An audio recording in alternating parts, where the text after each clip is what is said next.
Episode 271 of the TV Dudes, recorded February 12th, 2020. High, crimes, and nice demeanors.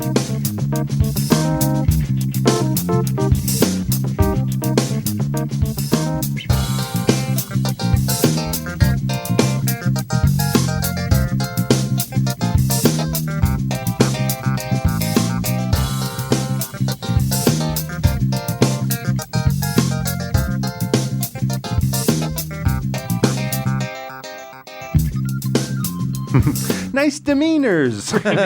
This may be your finest hour ever as title. I'm so pleased with myself. Yes, It's like nice to meet you, but it's like nice to meet you. Demeanors. So it is time for us to walk through that final door and talk about the final season, the final episodes of The Good Place. Oh, the final door. So we're going to be doing that. We're also going to talk about another Mike Schur originated show, that is Brooklyn Nine-Nine, which came back for its 7th season. I was feeling that. I was like, oh, Good Place may be over, but I got this still. Yeah, and also the Good Place podcast is over. And Mark Evan Jackson and most of the producing crew moved over, and they are now doing a Brooklyn Nine-Nine podcast. Oh, shit. What? Okay. And it's great so far. Okay, I'm checking this out. They dropped like if you're 5 not done episodes. ugly crying about The Good Place being over, you can also ugly cry that The Good Place podcast is over. Yeah, because it was amazing. Then we're also going to go over and talk about the HBO documentary series McMillions, which is about the McDonald's Monopoly game, and that apparently that nobody legitimately won it. Like a giant scam. Yeah. Like a decade-long giant scam. And it's crazy, like I am mobster so bummed crap. I missed this. I'm watching this for Oh, sure. man. absolutely phenomenal. And then we're going to talk about HBO's High Maintenance, which I know you both love. I did not miss this. so good. Before we get into all that, though, we're the TV Dudes. I am Randy. I'm Les. And I'm Kyle. And you can always find us over on patreon.com/TV Dudes if you want to throw us $1 an episode and help support the show, help us keep us in streaming services, because good Lord, there's a lot of them. Yeah. And help us pay for our web hosting, and we really appreciate it. Again, tvdudes.com/Patreon, or patreon.com/TV Dudes. And also, if you throw in that $1 an episode, you get a, right now, weekly bonus content. We are right now digging through the Star Wars movies and going to do more of that. We'll do a variety of other stuff as well. We keep the TV content here, but we keep some of our other content over on there. Movies, goofiness, Whole board treasure games, all trove. sorts The of crazy racist shit. episode of Seinfeld. Like, all of it's on there. It wasn't the racist episode. It was the What was it? questionable taste post 9/11. Oh, yeah, that's the what it was. Yeah, Yes. Seinfeld. someone did a script for the post 9/11 episode of Seinfeld, which was hilarious and wrong, and we did a live reading of some of it. Yep. All over at patreon.com. Yep. For the exclusive few.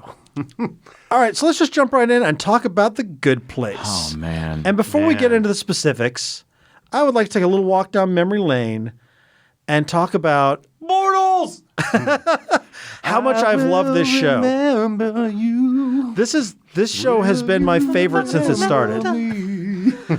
Since it started, I've loved this show. It shot up to my favorites list. It's high up on my best of the decade list.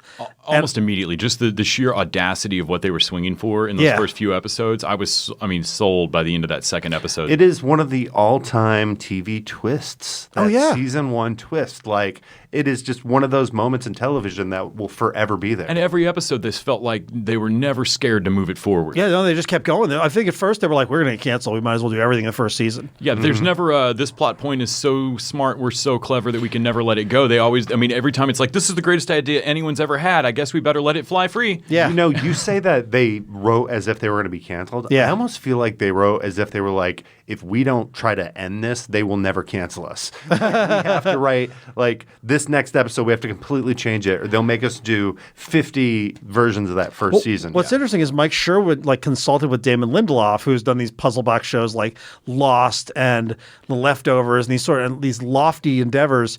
And this was him doing a comedy mixed with a puzzle box show. And that actually made me afraid that what they were going to do with Good Place was write this have this ending in mind of the way that they were going to wrap it. Yep. Then put that in a drawer and do an interminable number of seasons of like random not filler, but just other stories. Yeah. And then, okay, we're done this season. Bring that back out. Only now it doesn't work nearly as well, and it has to be shoehorned in. Well, the funny thing is, like, as I watched this final season, I still feel like, and I know some people thought didn't like some of this final stuff of the final season, the introducing new characters, and we had talked about it. It was still lovable, and I wanted to hang out with all of this, but it wasn't as like driving forward as the previous seasons were. I always loved every episode every week. I was always super on board. Who was the for lack of a better term, like the jock asshole Brent? Yeah, crap. Chip Driver mystery. Chip Driver. Gosh, His name's not Chip Driver, but I fucking want it. So, but as I watch this, and this season they get into like they actually go to the good place. Yes. wow. And I honestly, they could have done a season of the good place. Yeah. Same as all the other things on this show. When they drop the thing that I'm like, that's the greatest thing any show's ever done, but we're going to move on from it. That's ballsy. Yeah. When they got to the good place, what they then do with it is brilliant, and it's the only, feels like the only thing you could possibly do. So we're going to go into spoiler territory here. If you have not seen The Good Place, good Lord, what is wrong with your life? Go watch The Good Place. That would be really funny if you're just tuning in like, what is this Good Place thing? I want to check this out. You must not have listened to us before because we've talked about this show so much. Yeah. And it's a show that moves so quickly that there's almost no way to not talk about it and spoiler. Yeah. I mean, you have to find out, like, no, what episode of what season are you on? And I just can't discuss things. Right, because you can't, otherwise you're going to give away something big. Yeah. So when they get to heaven, the good place, basically, and then they discover that the good place doesn't work and that they basically have just been wanting out of this the whole time. Like if you think about it, it's the inevitable conclusion that, you know, if you got what you wanted, like what is there? Yeah. What is there to do? No more growth. It's that stand-up comedy bit. Like, heaven sounds boring as fuck. I don't like art music. Yeah. By the way, casting Lisa Kudrow as Hypatia or Patty was genius, and she was so good in that role. Loved it. That it's not just that they get bored, their brains go to mush. Yeah. When she meets Sheedy and she's like, "Are you a think book brain talk man?" Philosopher? Yes. Yeah, it's almost like talking to Derek again. Yeah. And everybody starts to get kind of a Kids in the Hall brain candy, like won't you take me to Funky Town kind of vibe, where it's just awful. And as soon as Michael can be there and be in charge of it, the wishy-washy... The Good Place Commission, Good Place Commission immediately is like, great, you're in charge, we're out. Yep. Peace. Yeah. And you realize that, like... Where did they go, by the way? I feel like that's a spinoff. And when you realize that, like, the Good Place is a train wreck and is not working and they've got to fix this, it's like this one last problem. It reminded me of the one last swing set Parks and Rec fixes. Yes. Only it's the Good Place. Yeah, well, and the funny thing is, like, we've spent all this time with the bad place tricked the good place, and that the system doesn't work because the bad place hacked it. And it turns out, no, it just never worked. It just never worked. Watching Sean have to choke down, like...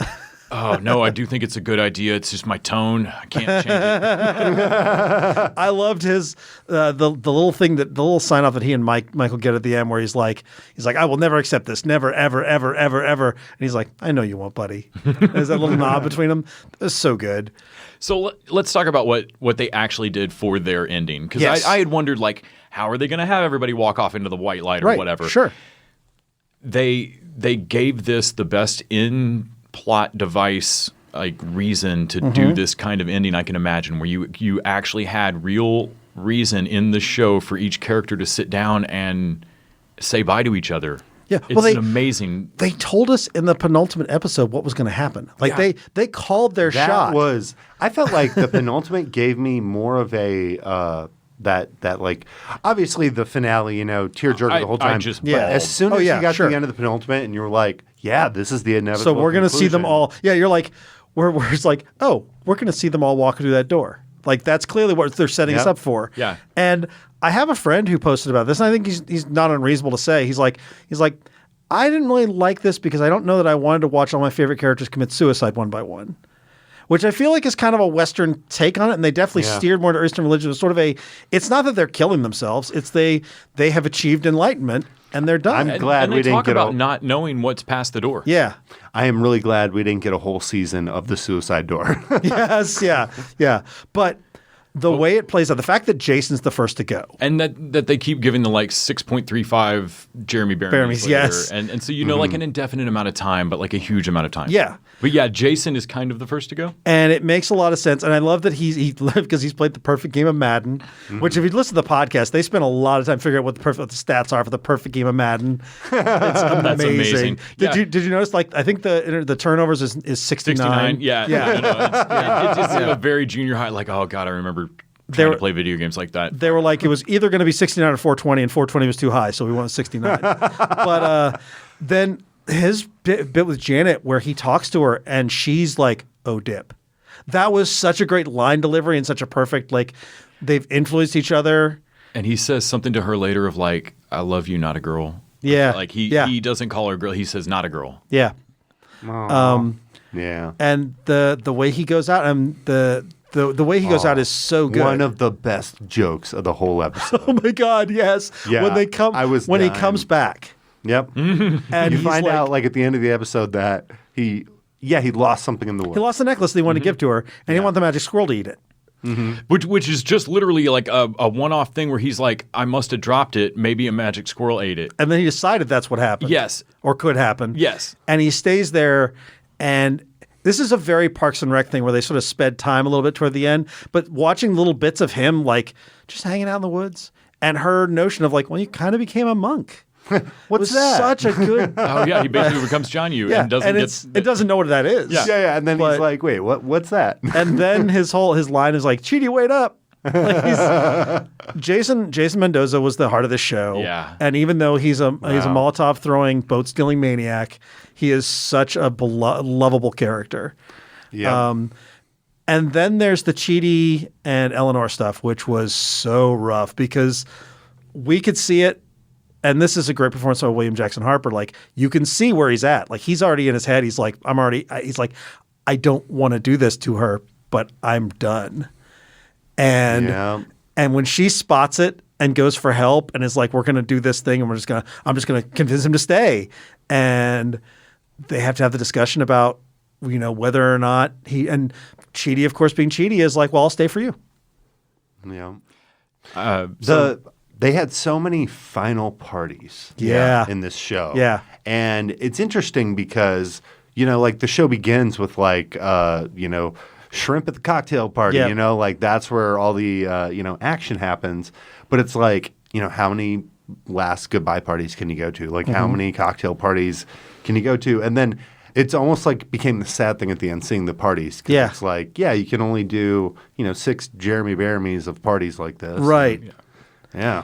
So, in terms of emotional punch of this episode, it wasn't just that this show. I mean, it's a very great final episode, but I've got a friend of mine right now who I've known for over 10 years who's very ill, had no medical because fuck this country. Yep.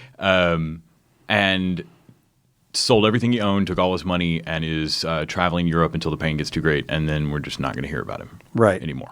Yeah. So we're following him on Facebook and watching his adventure like he's Uncle Traveling Matt from the Fraggle Rock, and it's just going to at some point stop. He was in Greece at the Acropolis. Oh, man. So I got this message from him. I had watched it like the day before and just bawled because I got to have an actual saw him in Austin, hugged him. This is the last time I will ever see you alive. Enjoy Europe. Yeah. Moment, and then watching the show was just it's just going to, at some point this year, it's going to be hard. Yeah. And so then he messaged me and it's like, man, have you watched that yet? And I was like, yeah. And he's like, I never cried this hard in a strange Airbnb. Like, I know my neighbors heard this. Yeah. Because he's sitting at the Acropolis, basically watching this Good Place finale. And Greece, ancient Greece, is one of the places that Eleanor keeps taking Chidi, trying to buy more time and keep him interested. And it was just very poignant of like the pull I feel of wanting to pratfall or dance or do any stupid thing I can to keep my friend's attention. Yeah. To get him to stay. Well, I think that's one of the things that make this work so well. First of all, it's still funny. Like, there's a lot of laugh out loud stuff in here, but one of the things that really makes it work is it's so universal. Like, we're all going to have to say goodbye. to our friends and family, both on their side and our side. Like, we're going to have to watch people leave our lives, and we're going to have to leave everyone's lives. Yeah, and even if you believe in an afterlife, there's no saying that that's going to be the end. If anything, like this show, it could just be the beginning. Right. Yeah. TV Dudes Heaven Edition. Yeah. But it was. I thought they did a great job. I love Tahani's arc. Like, of course, that's what she would want. It's so perfect. Watching her learn to make a perfect chair and like do all these base things of like that would be totally beneath her. Like that she just starts with everything she ever thought was stupid that you would pay help to do. Yeah, and learned how to do all of it. I thought that was really good. I thought. Eleanor basically deciding that and this is such the mission of the show was that Eleanor decided that it wasn't about like what she wanted. It was about helping other people. Like that was the whole mission. Like that was what made her okay to move on. She was like, she'd figured out how to help Mindy St. Clair. She figured out how to help people that weren't necessarily that close to her, but it was like, it's all about self-improvement. And then once you've gotten yourself to a place, it's about helping others. It is such an uplifting message at a time we really could use that kind of message. Yeah, absolutely fantastic. And one of the things that really got me, which surprised me because the Eleanor Chidi of all this is one of the things that's always gotten me in this show. That's one of the things that has been one of the most big emotional arcs. But Michael getting to become human was such the room got real dusty. Because that was a big thing, and the what they chose for the last line of this, and just the simple joy that Michael has. Oh, it's amazing. It's perfect. We should mention Cosmic Derek. Oh, Cosmic Derek! They almost didn't do it. Oh, really?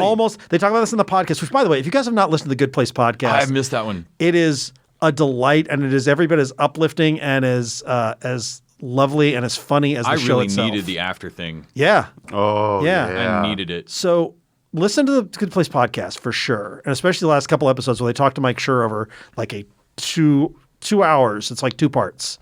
But they talked about the Derek. They were like, well, we might have to cut this for time because even though it's 52 minutes, this is still like we've still got to be careful with our time.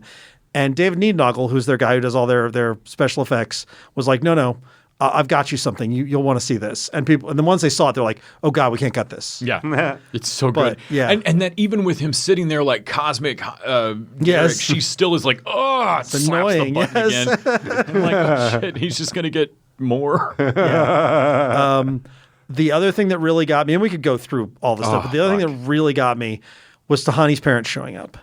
And when they came in and they're immediately like, I'm so sorry, we love you both, like I lost it. Oh man, me too. It was so powerful. Well, and that scene kind of kick-started the thinking for me, which is everybody's parents are coming back. Like I think you first see it with Jason, his dad. Yeah.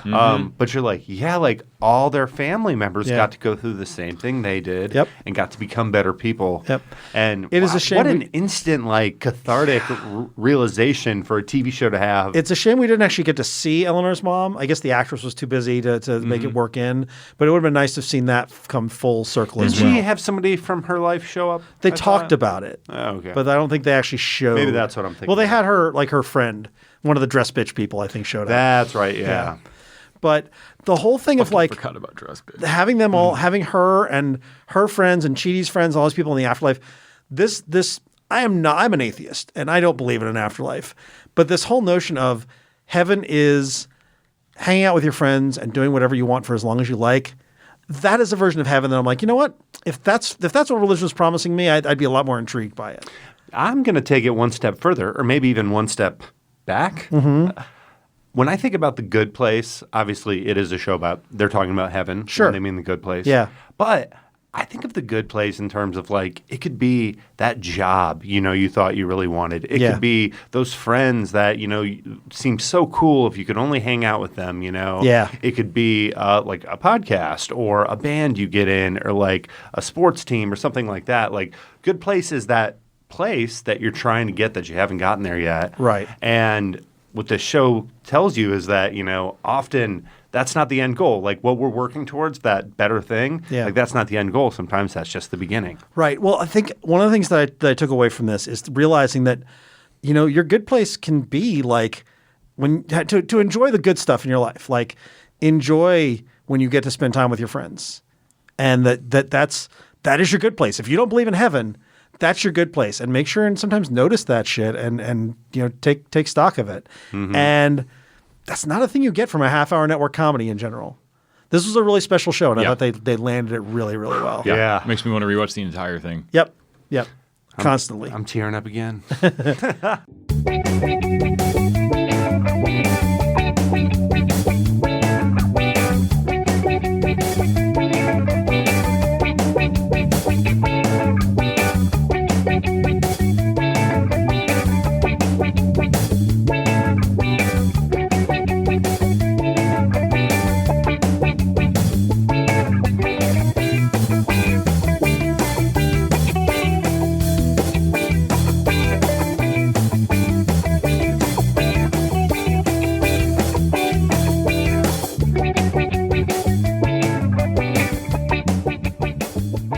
All right, so let's talk over to Brooklyn Nine-Nine. I was visiting my dad up in Northeast Texas. He's never watched Brooklyn Nine-Nine before. Okay. I have found out because he has regular TV that there is always a 2.5 Men on. Yeah. Always. IFC is the culprit that runs 24 or 48 hours straight of Did you this. say IFC? IFC. The Independent Film Channel? Yes. They started running good stuff, and then they were like, nobody will watch this. It's crazy. We have to put on 2.5 Men. So that's his brand. I mean, like, that's his favorite sitcom. Like, he really likes Home Improvement or anything. There's a certain, like, dude sitcom that my dad just fucking loves. So occasionally when we're picking shows, I'm like, man, I really want to catch up on this show I'm watching, and it's going to be like The Good Place or something that's just too screwball for him. He doesn't want to watch Parks and Rec with me. He's not going to. Right. Like, the stuff I like is really fast and surreal. So I told him, like, I'm sorry, dude. There's an hour of brand new Brooklyn Nine-Nine that's about to happen, and I'm watching it right now. This is happening. Like, we're not watching decade-old reruns of 2.5 Men for this particular minute. And I have no idea if he really dug it or not. It's still it's a screwball show, and screwball's not his brand of comedy. That said, Brooklyn Nine-Nine is back. Yes. So it's on the right channel again. It's still an NBC sitcom, which it always was. It always was. And this new season just kicks off fucking gangbusters. I love it. So the new status quo with Holt being a patrolman. Oh my God. And his new partner. I love her. She is fantastic. I forget who that actress is, but she's fantastic. What is her? Oh, we'll think of it before the end. Yes, because literally, like, the next sitcom I watched, she was on as a principal. I love her, and I thought their whole thing and Amy Amy Santiago and the captain had this sort of thing where she worshipped him, and he was like sort of her mentor, whether he wanted to be or not, and that kind of thing. And Jake started off not in the same place with him. And is slowly morphed into the place where he actually calls him Captain Dad all the time. That's the one. I nailed it. So the thing where Jake now has to basically tell Captain Dad that he's horning in on his action was such a fun little. This is not a thing you could have done until after you've had like 5 seasons of character development. Yeah, I think that's one of the things that Brooklyn Nine-Nine does really well. Is these characters have grown and changed. Amy being almost pregnant, and Santiago sort of trying to help her with the pregnancy tests. That's the thing, like, that relationship wasn't there until like season 3. Yep. There's so much relationship stuff that's laid the groundwork for great comedy. Kind of reminds me in Parks and Rec, was it April? April and Andy? Yeah, April and Andy.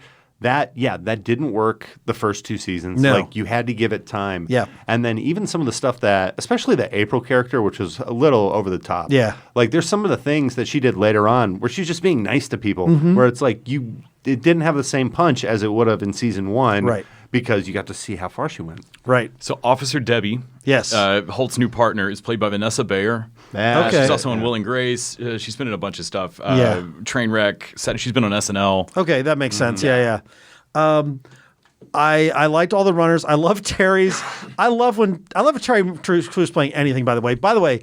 In the Brooklyn Nine-Nine official podcast, which I highly recommend listening to. All these shows. Oh, wait. Yeah, we already mentioned that. Terry Crews talks about how they, when they were trying to cast him, they really wanted him for this role.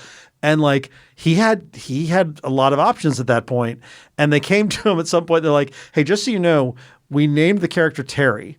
So if you don't take this, you're always going to know this was supposed to be for you. And he was like, there was no way I couldn't take it after that. Oh, that is hysterical.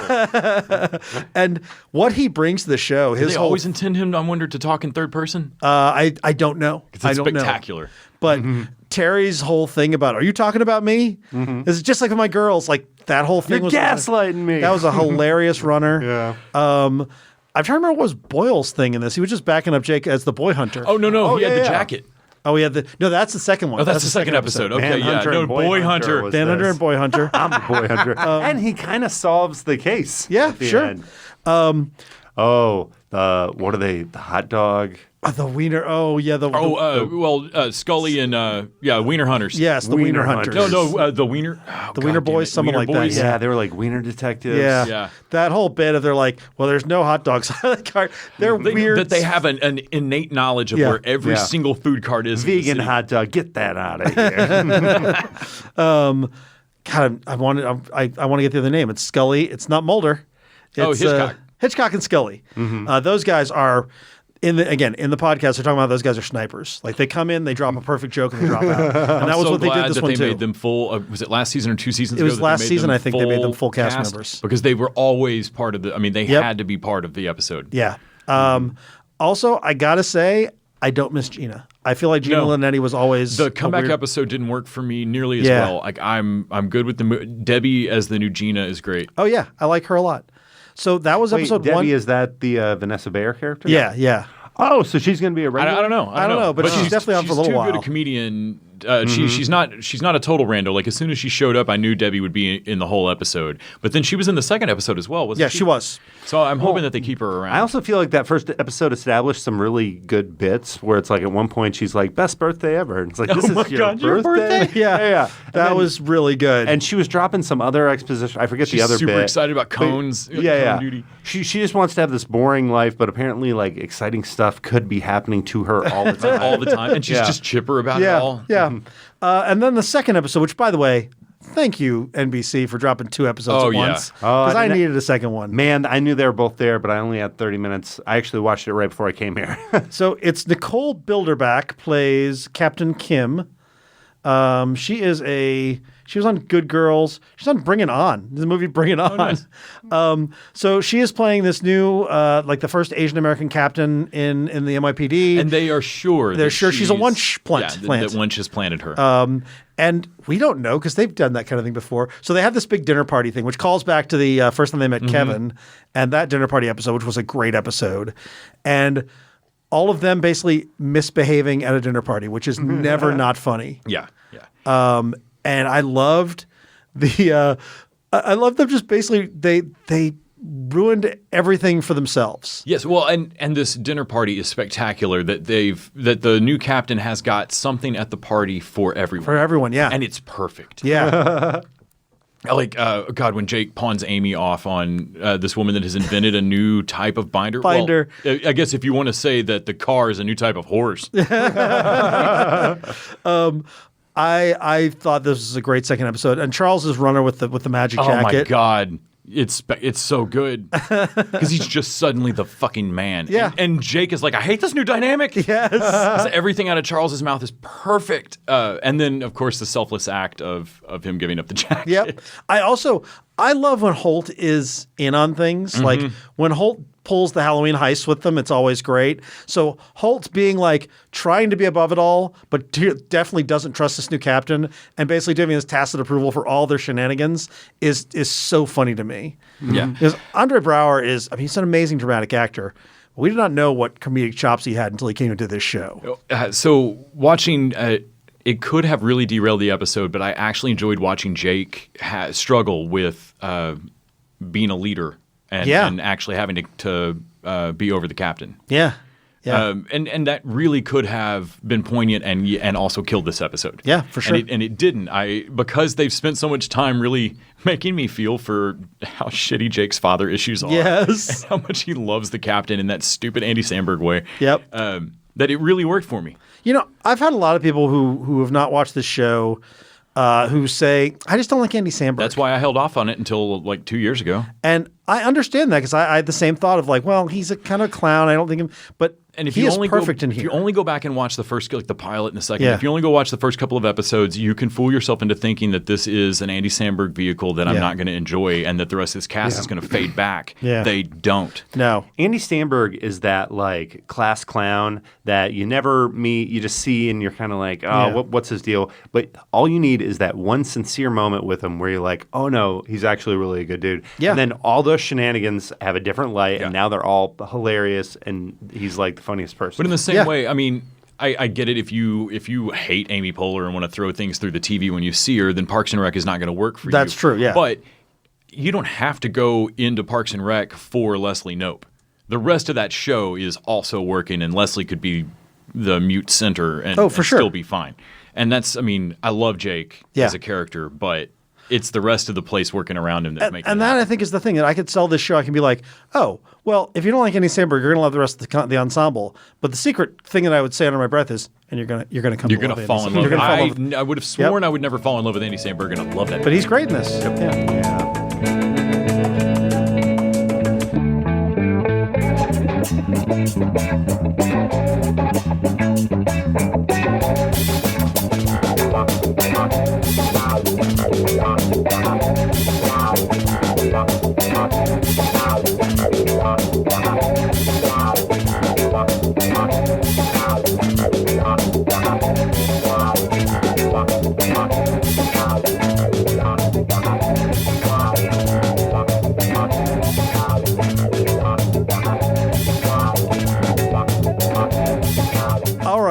Let's jump over to another wacky cast of characters on the documentary series McMillions over at HBO. Oh, man.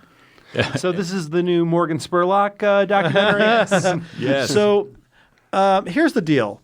Between 1989 and 2001, McDonald's ran this super popular game called Monopoly. Oh, yeah. We all won an upsized drink. Oh, sure, yeah. Shit. Oh, I played the shit out of this. But the pitch was there were like 10 instant $1 million winners. Like you could win a car, you could win millions, you could win 25,000. They're like, there was big cash on the line. Turns out nobody ever won all that. Or nobody ever won it. They were it was handed to them. So, yeah. Wait, what? So over the 10 years, the 5 or 6 people that actually got the instant million tickets are all family related. Yeah. They're like married, like somebody's cousin's brother-in-law. I mean, they're a little bit distant, and they had to put together several databases of names to figure out that, like, this is the same person who is related to this person who is the same. But yeah, there were no legit winners in that 10-year span or whatever it was. Yeah. Oh, my God. They were all connected. They were all connected by this guy named Uncle Jerry. And this first episode spends all this time leading up to who Uncle Jerry is. And our narrators are a handful of FBI agents who worked on the case. Notably, FBI Special Agent Doug Matthews. Who we will henceforth refer to as Drunk History. Yeah, because my wife Lisa, who's been on the show, TV Dude regular Lisa Wise, watching this with me, referred to this guy as, Agent Drunk History, and that's all I can think of him now. He is so happy to be working for the FBI, and at the same time so bored to be doing FBI work. Yes, you can tell that this is a little kid who decided he wanted to be FBI after reading, oh shit, he's Andy Samberg's character. Who gets there and realizes police work is a lot of paperwork. Yeah, he's like, I was working on health fraud. It was boring. Yeah, so I picked up the guy for health fraud. He picked up this Post-it that was like, look into McDonald's Monopoly, and suddenly he's playing a fake director for Lucky Charm Productions. It goes from a way too excited FBI agent who's supposed to be on healthcare fraud talking about wanting to go undercover, and it really feels like any number of Boondock Saints-y kind of action shows where where people are like, we don't do undercover, you're not undercover, what the fuck? Yeah. Only he gets to go undercover. Yeah. And you can tell they talk to a couple other FBI agents who are a little more serious, and you can tell when they talk to them, there must be like, this motherfucker. Like working with this guy had to have been exhausting, but he clearly gets results. Oh my God. So when they... It sounds like Ace Ventura Pet Detective. Yeah. So when the Post-it note, they get leads on, I'm sure they get calls in all the time. I mean, it kind of sounds like listening to S-Town talk about trying to pick their subject matter. Yeah. This American Life's voicemail machine. And he just sees this like, the McDonald's thing, that's more interesting than this healthcare bullshit. I'll look into it.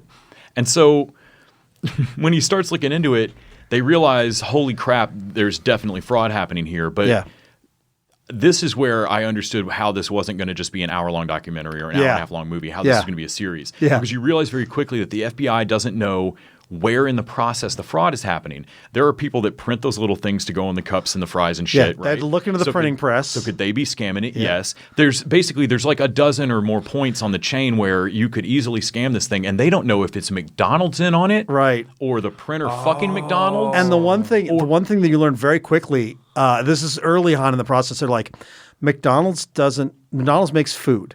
McDonald's does not make the Monopoly game. So they've got They have this big marketing company that came up with it and pitched it to them. So is Simon Marketing the one scamming it, or is the third-party printer Simon Marketing handle? Are they scamming? And they don't know. So the FBI set up this meeting with the heads of McDonald's because they're going to need their buy-in if they're going to do this. Right. But they also don't know if these are the criminals. Right.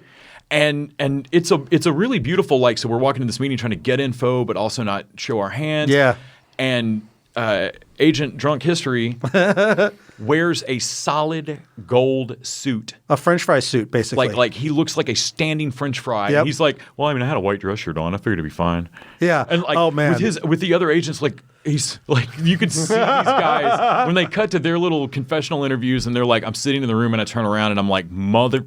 Yeah, there's this mix of amused and horrified to be working with this dude. And honestly, if it was just Agent Drunk History, I'd watch it for that alone. Oh my God, you can't believe this guy's real. He's the real agent. But that is such a good spin-off of Drunk History. And then and the great thing is he's still with the FBI. He still fucking works. He's a special agent. Yes, he's legit. They let him go undercover and he pulls it off. And they let him go on HBO and do this documentary too, which I don't know how they pulled that one off. But yeah, no, man, no HR department should ever let him speak. But there's so many twists and turns. I've seen 2 episodes. There's a 6-part series. I can't wait to see the second episode. I'm only one in and it's already just wild. It ends the first episode with this huge twist of who Uncle Jerry is. And then episode 2, they immediately undercut that. Oh, shit. Okay. And introduce a mob connection. Okay. Oh. So the mob is involved. And this is all just trash bag Florida. Oh, yeah. It's in Jacksonville, man. Nice. It's Bortles. So this was super fun. This was an unexpected joy. I love good heist and low-level crime, Elmore Leonard-y stuff, and this is totally that. And I love surprising documentaries that reveal, oh, shit, I didn't know any of this. Yeah, I'm a big true crime fan myself, and mostly it's just been the murdery shows. Yeah, I like this because it's not really about murder. It's about widespread fraud. Yeah.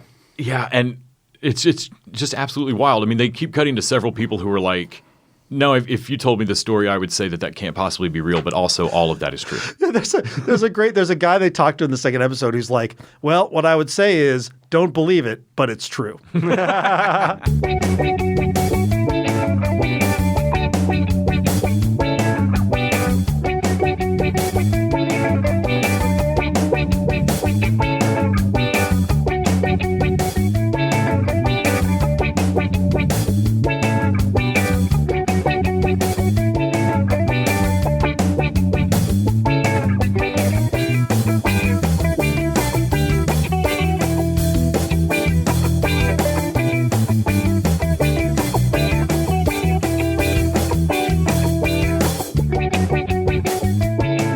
Let's jump over to another HBO show, High Maintenance. All right, now, Randy, I know you've never gotten into this show, but we have talked before about love of loosely shared universes. Yeah. And this is kind of an anthology show tied together with one unnamed narrator. The guy. The guy, who is a pot dealer around New York. He bicycles from place to place. And you slowly realize in the show that you don't need to know the connections between these people, but these people keep turning up. Like his customers know each other. They don't. Yeah. They may not realize it, but they live in the same neighborhoods and stuff. And we're all connected by situations. There's really beautiful moments after you watch the show for a while of like, oh shit, that's so and so from that episode in the background there. Everyone's a lover. Everyone's a brother or a sister. So this was a Vimeo show. Originally, I believe. Yes. It was on Vimeo. And it was like legit good. Like they were playing for keeps. It's the type of thing you see and you're like, oh yeah, you could sell this to a number of different networks. Like HBO. Yes. Like HBO. So then HBO picked it up and they put the whole first season on HBO and then started the second season. They even put the Vimeo series on HBO. Yeah. You can watch it there. And we were all deathly afraid that this would absolutely dispel the magic of whatever, because really they got some plate spinning in a high class way on a low budget, and HBO didn't fuck it up. If you liked it on the Vimeo series, the HBO one didn't screw it up at all. It still has the same just kind of weird. Yep. And go hang out with these folks for 30 minutes. I would venture to say they're getting better as they're making these. Like, you can see a definite progression from like that very first Vimeo episode to like the episode that we watched the beginning of this season. There's like, it's just gotten so much better, so much richer tapestry in the storytelling. But then also something that the show is really great at, the cinematography. It looks beautiful. Keeps going better and better each season. So one of the things I want to talk about is that I really like that show, the Chicago-based Easy. Yeah. And this, I think, is, unless you have at some point compared this to sort of the New York Easy in some ways. Yeah, it's a little bit. It's not as much about relationships and love, but it is about like people who have these weird surprise connections to each other. Less heavy-handed, more slice of life, and less constructed. Right. I mean, they're still a very constructed narrative. Obviously, it's a completely fictional written show. But yeah, it's less like self-contained story about love. So Easy as it went on, they were able to really connect a lot of the stories because they kept deepening the characters and deepening the relationships. Does that happen with High Maintenance? No, they don't ever. They're not playing towards a bigger thing. It's never gonna. I don't ever feel like it's gonna turn into a giant plot. I mean, he's broken his arm before, and that's gone on for a season. Like there've been long-term things. He has a dog now, which I bet will carry on. I bet it's really sweet too how he gets the dog, because this dog starts just wonderful following after him, and he's like, well, the dog can't be in the street, so obviously I got to take it with me so it doesn't run in the street. He checks around with the neighbors and eventually finds out whose dog it is. There's an old man on the street has died and has no family, and so it's an abandoned dog now. Okay. And so he adopts the dog basically. But it's a one-eyed dog who starts following him around, and it's just great. He ends up naming it FOMO. Yeah, great name for a dog. So the show is just 30 minutes to hang out with these characters in this vibe, and it never overplays its hand, and they somehow get the bicycle moving every time. Like I would compare it more to something like the one-off episodes of what's Aziz Ansari's show? Master of None? Master of None. All right. Okay. These little one-off New York vignettes. Okay. Kind of like Master of None, I think, is in the same vein. Yeah. In terms of where I feel like he really flushes out, okay, I'm only going to do a few of these. These are going to be really intense. Where these are kind of like, by the end of the series, you've gotten like a pretty good helping. But, each story is just kind of like a little vignette. Even something like Modern Love that we watched recently, I got a little vibe from that. Often this show does really smartly written things as well, where you expect characters to go one direction because every television show you've ever seen, this is how this romantic subplot would play out or whatever. There's a earlier season where there's a husband who is home all day. I think he works from home, and his wife is gone all day, and he cross-dresses. And a bunch of other bullshit happens during the day. Like the cross-dressing is not the clincher, but a bunch of other shit happens, and she ends up coming home while he's still dressed. And there's a moment, where you fully expect, I know what the next story beat is going to be here. She's going to lose her shit, and he's about to end up... No, she's fully aware of the cross-dressing.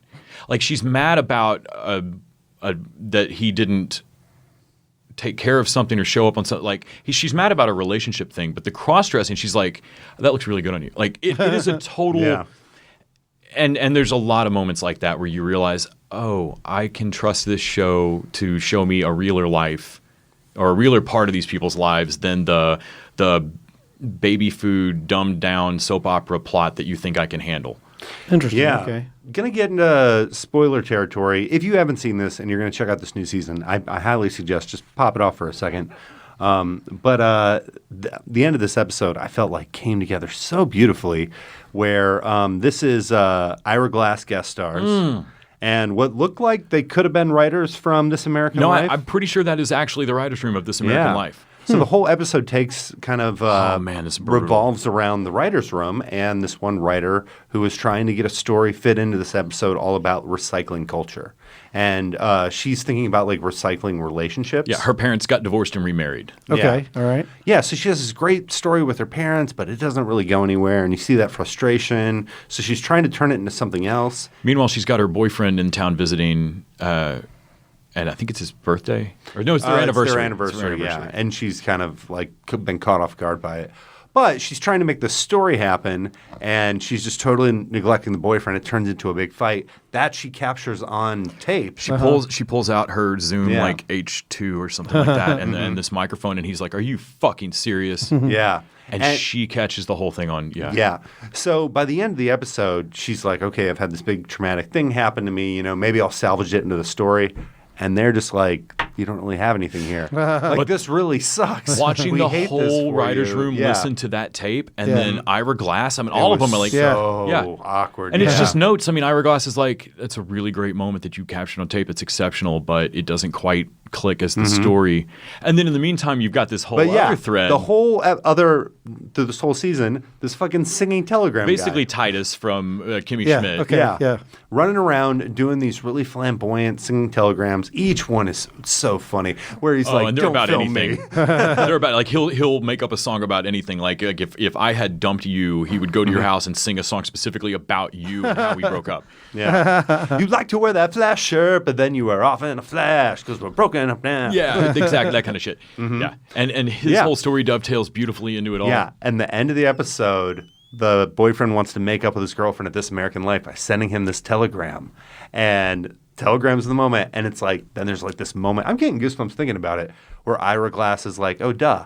And then he becomes the story because he recycles music to make these singing telegrams. Oh, okay, yeah. Yeah, so it ends with this really perfect American Life, like Ira Glass talking about like, and no one wants to see him, and he sings these songs. And That's he goes, interesting. Like, okay. Yeah, but it's like I just want to hang out with High Maintenance over and over and over. Yeah, it feels so much like anything you do creative, where you try one thing and it doesn't work and it's frustrating, and then you try to turn it into something else, and then in the end, what you get is completely different than what you started with. Yeah. But it's like the same process brought you to that. Yeah, there's no plot line of any of these episodes for High Maintenance that sounds thrilling. Like there's none of these where I could tell you the plot and you'd be like, holy fuck, I want to watch that. Right. But they're all just dead on true.